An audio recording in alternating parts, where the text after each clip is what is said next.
Capítulo 70. Acto de desesperación. Muy ajenos a lo que ocurría en el fantasma, habían pasado unos días desde que Ícaro dejó todo contacto con el resto del equipo.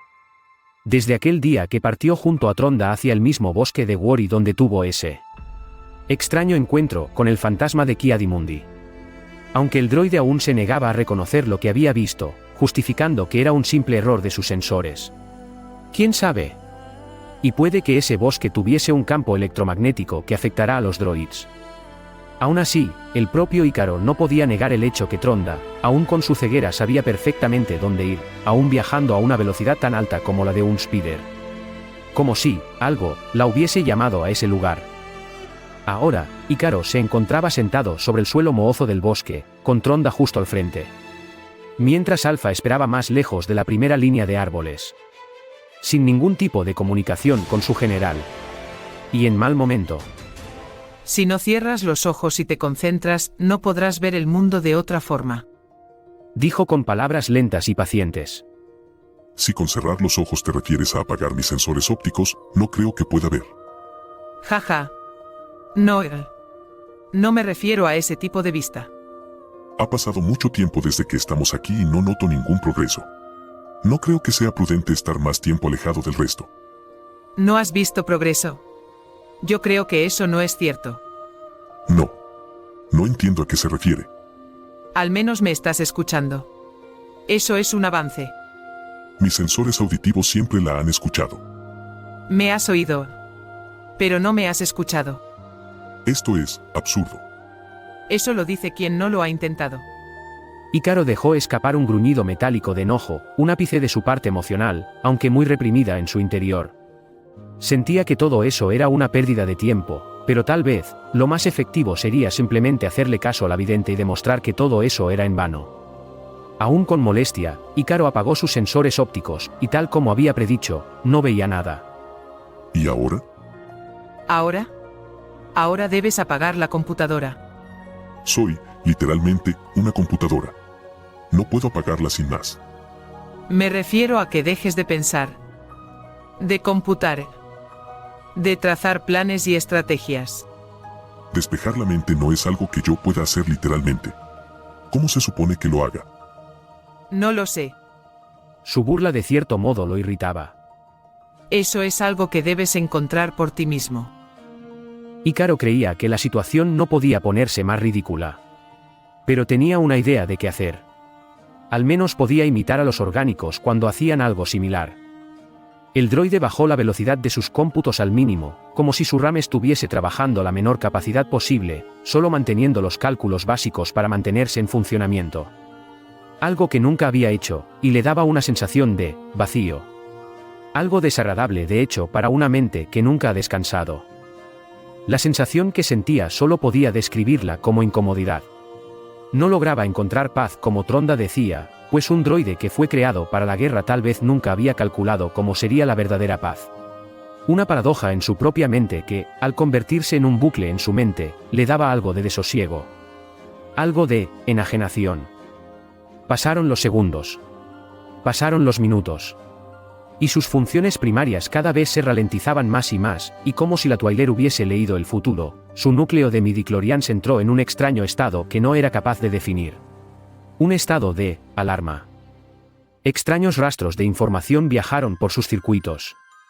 Códigos extraños que parecían surgir desde lo más profundo de su núcleo. Códigos que no era capaz de interpretar literalmente, pero cuyo caótico patrón incoherente de dígitos le causaba un malestar general. Esos códigos eran muy similares a cuando estaba en el campo de batalla. Algo no estaba bien. Algo definitivamente no estaba para nada bien. Era como sentir un escalofrío recorrer sus cables de metal. Un preludio en palabras de orgánicos, pero que él no podía interpretar tan literalmente. Pero esa sensación lo puso demasiado nervioso. Era como escuchar gritos. Sentir dolor. Ira y muerte. Ícaro no pudo más. Sus sistemas se activaron en un estallido de energía. Eso fue demasiado caótico para una máquina tan lógica como él, tan carente de mente abierta para entender cosas que estaban más allá de la lógica.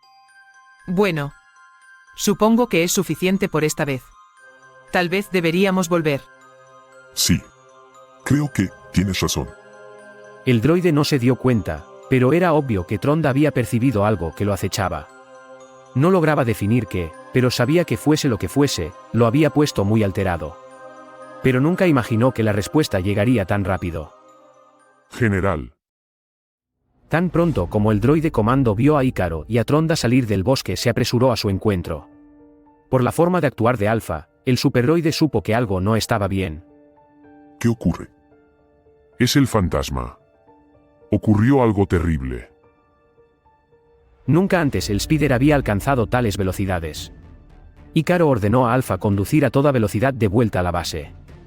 El droide había recibido la noticia de la misión hacía apenas una hora, pero al no poder comunicarse con su general no había forma de notificarlo. Ícaro no era capaz de entender lo que había pasado, pues la información que poseía Alpha no era muy detallada. Pero bastaba con saber que el comandante Boyle se encontraba en estado crítico, para que no pudiera dejar de pensar en las millones de posibilidades de las cuales eso podría haber pasado. Acelera. Sus palabras fueron impulsivas cuando se acercaban al refugio y vio estelas de luz descender desde la atmósfera. Era el fantasma y el resto de naves, de eso no había dudas, y quería saber qué había pasado tan pronto fuese posible. Debía estar allí cueste lo que cueste. Tan pronto como el Speeder entró al hangar, Ícaro descendió sin siquiera esperar a que se detuviera por completo, y tuvo que lanzarse a la carrera para no caerse. Pero en ese mismo momento, la rampa del carguero Aurora se abría lentamente, mostrando en su interior un escenario desgarrador. Dos droids llevaban una camilla con prisa hacia la estación médica, siendo la propia Mirage quien estaba al frente del grupo. Todos los altos mandos del Oasis estaban al tanto de la situación, todos menos Ícaro, quien necesitaba una explicación inmediata. Y sobre todo, porque la camilla que transportaban estaba cubierta con una manta blanca, como intentando ocultar lo evidente, cuando la silueta que la manta marcaba era claramente la de un ser humano. Ícaro se apresuró a alcanzar el grupo que iba hacia el hospital, pero rápidamente fue interceptado por un sinfín de orgánicos que necesitaban de su intervención con urgencia. Una lluvia de preguntas cayó sobre el droide. ¿Qué debían hacer? ¿Dónde iban a instalar a los refugiados? ¿Dónde pondrían el ridonio? Y muchas otras que para el superdroide carecían de importancia inmediata. Esas cosas administrativas del Oasis solía encargarse Mirage, pero siendo ella la que lideraba al grupo hacia el hospital era imposible que lo hiciera. Para el colmo, Wakto no se encontraba por ningún lado, seguro se había quedado en casa cuidando de sus crías. Y los únicos rostros conocidos eran los de Blai y Limu, y ninguno de ellos tenía los conocimientos para llevar a cabo tales tareas. Ícaro se sintió agobiado, incapaz de computar con claridad. Sabía que debía atender todas esas dudas. Era lo más lógico. Pero quería seguir al grupo que se dirigía hacia el puesto médico y que ya habían desaparecido de su vista. Si tuviese dientes los hubiese apretado con furia, tratando de liberar su enojo, una sensación que apenas reconocía en él mismo, pero que pudo aplacar con algo de lógica. Respiró profundamente, metafóricamente hablando, y se puso manos a la obra para organizar todo. Pero en su interior, se lamentaba con toda su parte biónica de no poder acompañar a Boyle en estos momentos. Y lo cierto era, que hubiese sido lo mejor. Para el grupo que se dirigió al hospital tampoco fue fácil.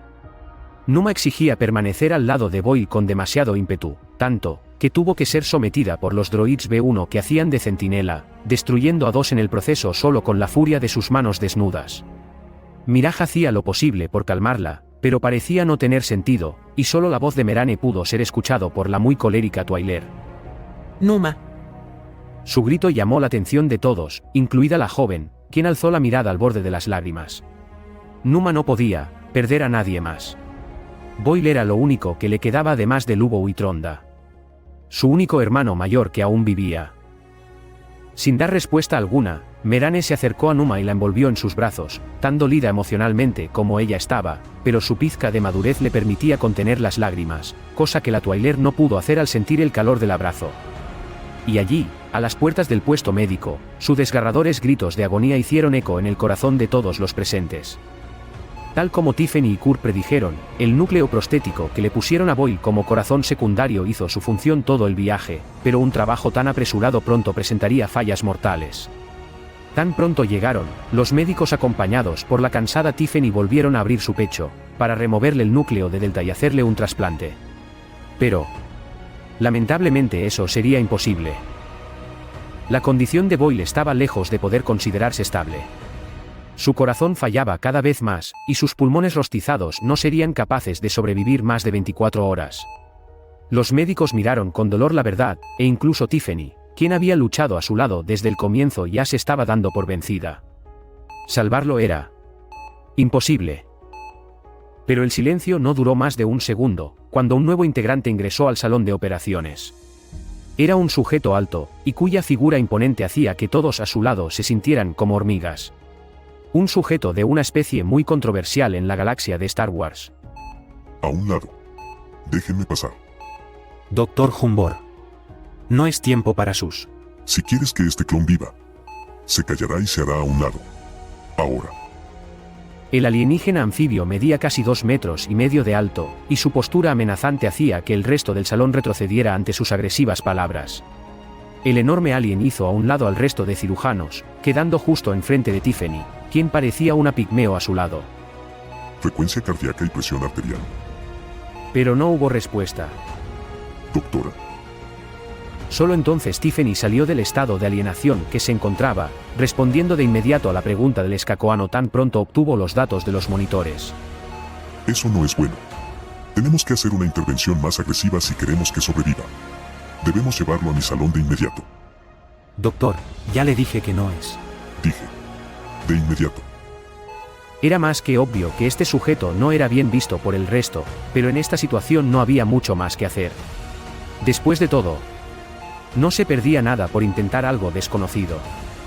Ya oyeron. Lleven al clon a su laboratorio. Humbor solo asintió con la cabeza hacia la Rodiana, tomando el control del equipo médico mientras transportaban la camilla con el cuerpo de Boyle a uno de los lugares más alejados del hospital. Lejos de ojos curiosos, donde el escacoano y solo unos pocos tenían permitido el acceso. Una habitación terrorífica a los ojos mortales.